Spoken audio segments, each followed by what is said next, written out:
The third function of a political party is parties play a decisive role in making laws for a country. So the political party play a important role by taking different types of important decision in order to make laws for a country, whether they should make law or not regarding to any matter, whether this law will be beneficial for all the citizens or not, and so on.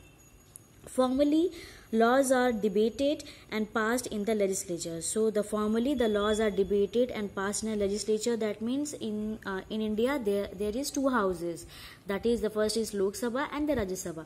So both the houses they will give their vote, and if the vote is 2/3 majority, then the law will be passed, and after giving assent by the president, the law will be referred as valid. That means that law will be implemented in India. So this is a procedure how laws are made in India.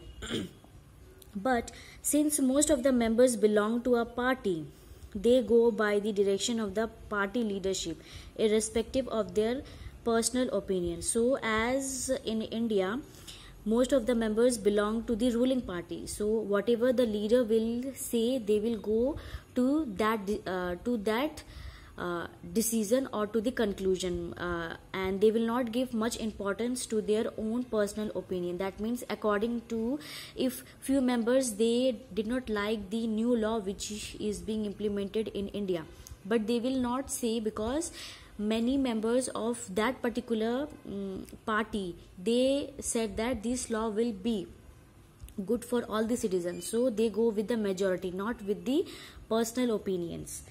Next, parties form and run government. So different political parties, they form and run governments. As we noted last year, the big policy decision was taken by the political executive that comes from the political party. So the big policies or the decision are being taken by the political executive or the different types of leader, just like prime minister. They will give their decision whether this law will be implemented or not, or whether it will be beneficial for all the citizens or not. Parties recruit leaders, so they change the leaders after the certain duration of time, train them, and even they appoint and resign. The meaning of this point is that political parties or the members of the parties, they will recruit leaders. That means they will appoint new leaders, and the old leaders will be resigned from their post, and the new leaders will be trained by the political parties, and then make them ministers to run the government in the way they want. So they will first appoint them and resign the old members or old leaders of that particular parties, and they will train them, and then they will make them ministers so that they can run the government in the manner in which they want. So this is one of the function of a political party. Next, those parties that lose in the elections play the role of opposition to the parties in power by voicing different views and criticizing government for its failure or wrong policies. So in any election, there is more than 2 or 3. Just like in India, there is multi-party system. That means we have more than 2 parties. Okay, so if one party is winning, definitely the losing party will be referred as the opposition party, and the opposition party, they will look after the you can say actions or decisions which are taken by the ruling party, and if they make any mistake, the ruling party will criticize them, and they will make them responsible for the failure or for the wrong policies. So this is the role of an opposition party. Opposition parties also mobilize opposition to the government. So they even criticize, and they even try to manipulate the people's by, so that in the next election they can grab votes in their for their party, not for the ruling party which is at present ruling the government.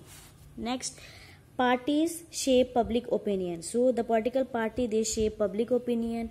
They raise and highlight issues. So in any election campaign, they focus on the very delicate and very you can say important issues, so that they can grab as number of votes.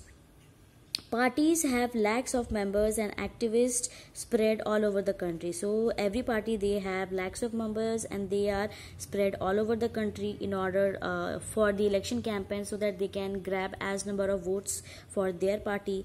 Many of the pressure groups are the extension of political parties among different sections of society. So there are many pressure groups which are the extension of a political party, and they will look after the different section of the society. That means not all the members are able to go to the village areas, so they will appoint different types of pressure group, and they will go to the village area, and they will pressurize or they will aware the normal citizens who are uneducated, who are illiterate, and they will try to grab as number of votes. Parties sometimes also launch a movement for the resolution of problem faced by the people. So different parties, they even you can say launch different types of movements for the problems which are being faced by the normal citizens, so that they can appoint or establish the different types of movement, and with the help of movement they can grab the interest of the normal citizen, because the normal citizen will think, yes, this party is very good, this party is looking after our needs and requirement, our problem, so they will definitely get the vote. Often opinion in the society crystallize on the lines party takes. So often the opinion of the society, it makes the, or it changes the mindset of the normal citizens. Parties provide people access to government machinery and welfare scheme implementing by the government. So the different political party, they provide people different types of government you can say machinery, or different types of welfare scheme which is implemented by the government. That means it is a duty of the political party to look or to implement different types of schemes and welfare which is implemented by the government, so that it can reach every part of our country. For an ordinary citizen, it is easy to approach a local party leader than a government officer. So for an ordinary person, it is easy for them to approach a local party leader, because they cannot go to government officers, because they are living in a big cities. So it is not possible for all the normal citizens of a country to go to the government officers. That is why they feel close to parties even when they do not fully trust them. Parties have to be responsive to people's needs and demand, otherwise people can reject those party in the next election. So you can say the local party leader have to look after their needs and requirement, because if they will not look after the needs and requirement of the normal citizens in the next election, they can you can say they can lose the election.